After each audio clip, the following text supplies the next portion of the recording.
He's talking here about the presence and the power of God in a public worship setting. He's talking about temple worship. And he's not referring to the pomp or the pageantry that went along with that. He's talking about the divine presence that he felt when he was a part of those services. David had experienced the power of God, what that power could do. The power of God that could awaken a sinful man, that could convict a heart, that could work miracles, that could rain down peace on the people there. David had seen God's glory shine through in those places. And David knew about loving kindness. This is mercy. This is God's mercy. It's the simplest way to think of it. And in this simple word, David is speaking about the one who's been made alive in God. It's what in Christianity, or what Herb calls Christianese, we call the regenerate soul. The one who's come back to life through God. And David is talking here about effusive mercy. It's so interesting because when he says your mercy is better than life, it's actually a plural word there. It's lives. So what David is saying is that he is experiencing God's mercy that is better than countless ages of existence. This is a really incredible statement when you think about the fact that David's own son is out to get him. His own son is out to do him harm. How many of you would be thinking about God's mercy in that situation? How many of you would be blaming God? David is saying, God, your loving kindness, your mercy is an incredible statement that he makes. And even though he is now in the desert, even though he is experiencing this really awful place, he can remember back. He can remember those times in public gatherings, in the worship in the temple, and he can say, I know that God is real because I've experienced his presence. I've experienced his power. I've seen his glory. You know, you can't develop or satisfy an appetite for something you've never had. If you never experience God's presence, you will never have an appetite for it. You will not be able to satisfy your appetite if you don't experience his presence, his power, see his glory. And I'm not saying that that can't happen on your own, because it does. It absolutely does. Probably every single person in this room can attest to a time that they felt God's power so strongly in their lives when they were sitting alone in a room. But more often than not, God shows up when a group of people meet together. And there is just something that is unmatched about sitting together in a room or standing together in a room and worshiping God and experiencing his presence. You feel something different.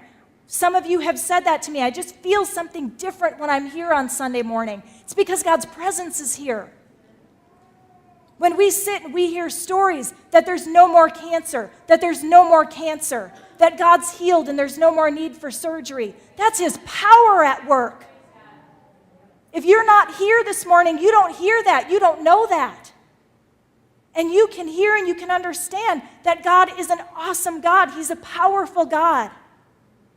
And you need that, because in those moments when you're in the desert experience and you feel like you're all alone and you just don't know where to turn, it's not usually when you're sitting here surrounded by a room full of people.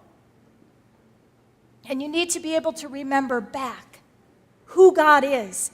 You need to be able to remember that you've experienced his presence, that it's been real, that you've seen and you've heard about his power, that you understand his loving kindness, his mercy. You need to be able to connect back to those moments, because in that connection you can make the proclamation that David made. You can say, I have seen you in the abundance, in the comfort of the sanctuary, and because of that, I know you can satisfy me in the desert. David transitions into the third key that I think he shows us to satisfy your longing in the dry times. He says, my lips will praise you. I will bless you as long as I live. I will lift up my hands in your name. David would never cease to praise God. No matter what life threw at him, and life was throwing a lot at him, this was his purpose.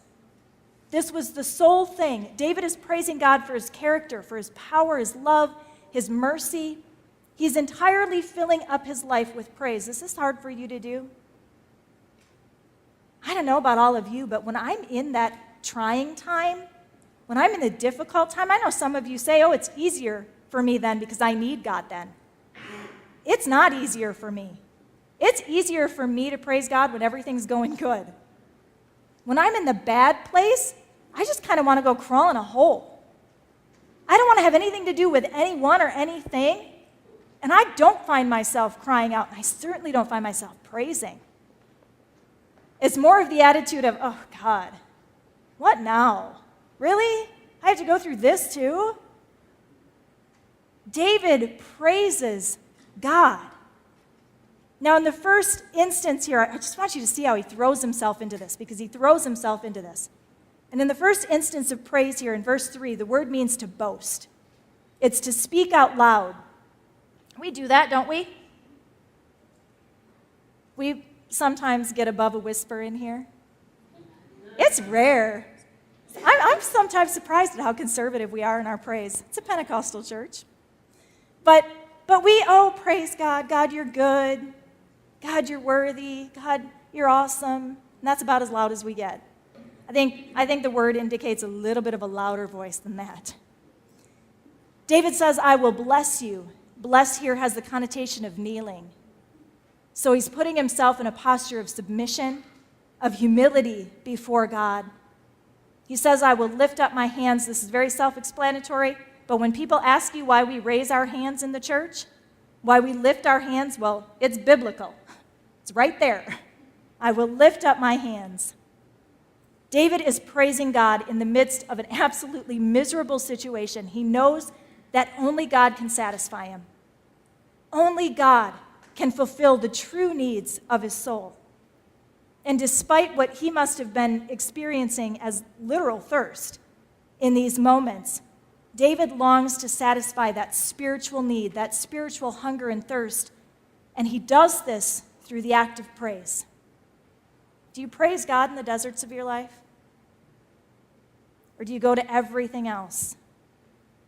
Do you still tell him he's good? Do you still acknowledge that he's holy, that he's awesome, that he's worthy? We have to do this even when we don't feel like it. This has to become a habit, an attitude in our hearts and in our minds. And I'm talking about true praise here. I'm not talking about standing at the kitchen sink going, oh, yeah, God, you're good. I'm just going to keep telling myself that till I feel it. I'm talking about shouting out to him, getting on your knees before him, lifting your hands up to him. True praise. It's the key to growing and to satisfying our appetite for the presence of God. So what's the outcome? This is where it gets really good. This is where I got really excited. David seeks God. He seeks him early. He seeks him desperately. He remembers who God is, his power, his glory, his mercy, and he praises God. And look at what happens to his hunger and his thirst. He says, my soul is satisfied as with marrow and fatness. Now I have to tell you, because when I research messages and when I study, I do word searches, obviously. If you've sat in here for any longer than 20 minutes, you know that I do word searches. And I looked up this word, and if anybody can see in my office windows, and I don't know if anybody can, I have one window that I open the drapes on when I'm in my office prepping messages that I can see LL. And then the other window, I can see my court. And I looked up this word, and I literally jumped up out of my chair. I know, you can all think I'm a dork. It's okay. And I got so excited, and I'm thinking, if there's anybody that can see in my office window from LL, they've got to think, what is this crazy woman doing right now? Because I literally was jumping out of my chair. Because satisfied here means satiated. It actually means that David was so filled beyond his capacity with God, that he was weary. How did that happen in the middle of a desert? How did that happen when he was fleeing persecution from his son? How did that happen? It happened because he remembered God. It happened because he remembered the power. It happened because he praised. And he says here, the marrow is the good stuff. It's the richest part of the food, the most choice part. And then he says fatness, which you might think is redundant, but it's not. Fatness is abundance. Think of a ribeye steak. Okay? It's not hard to think about, is it? Sorry if you're vegetarian. Think of a ribeye steak. A ribeye steak is so good because it's got the fat in it, right? That's what makes a ribeye steak. I'm making you all hungry now. That's what makes a ribeye steak so good. That's what he's talking about here.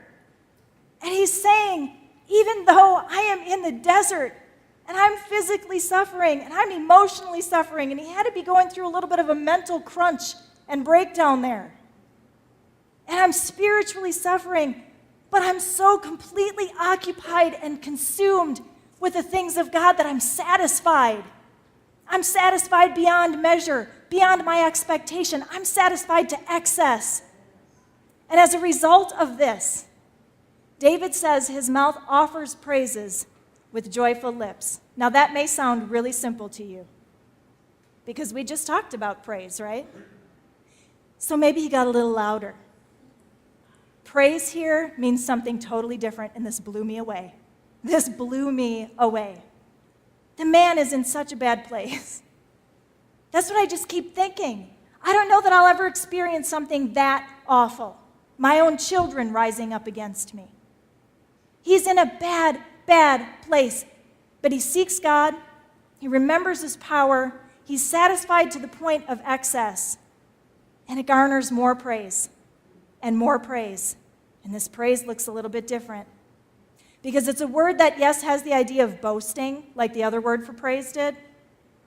But it actually means to shine, to make a show of something. And I'm going to quote from the word study here. Are you ready for this? It means to be clamorously foolish. Do you remember when David was undignified before the Lord? Yeah. David's going to get a little undignified here again. It means to rave, to celebrate. And if you follow the word study all the way through, it actually says that it means to act like a madman. When's the last time you praised like that? Never? A month ago? A week ago? I haven't seen it in this church, and we've been around for, a year and a half now? To act like a madman. Now, I know what you're all thinking. Whoa, we're not going to do that. There's people watching. That's a little bit disgraceful. We're tactful Midwesterners. They don't call us the frozen chosen for nothing. We are so conservative. We are so conservative. And I dare say that David is so filled with God. He's so consumed with God because he's done these things, so satisfied to an excess that he doesn't care what anybody thinks. He's in the desert alone. Okay, we'll give him that. But it doesn't matter to him. He's going to praise God. If we were doing what David did, if in the midst of our desert experiences, we were seeking God with everything in us, we were remembering those moments when we felt his presence so strongly, and we saw his power, and we remembered his mercy. And if we were praising God, we would be so filled with him that the praise in this place would look entirely different than it does. It would look entirely different. And your life out there would look entirely different than it does. And the world would look at you and would think, either what's wrong with that person, or I want what they have. And in a world where people are dying and they are lost and they are dealing with tragedy and sickness and horrible situations every single day, I'm pretty willing to say they'd say the latter statement. I want what that person has. There's something different. They're going through the same thing that I'm going through, but they've got a smile on their face. And they are living differently than I am.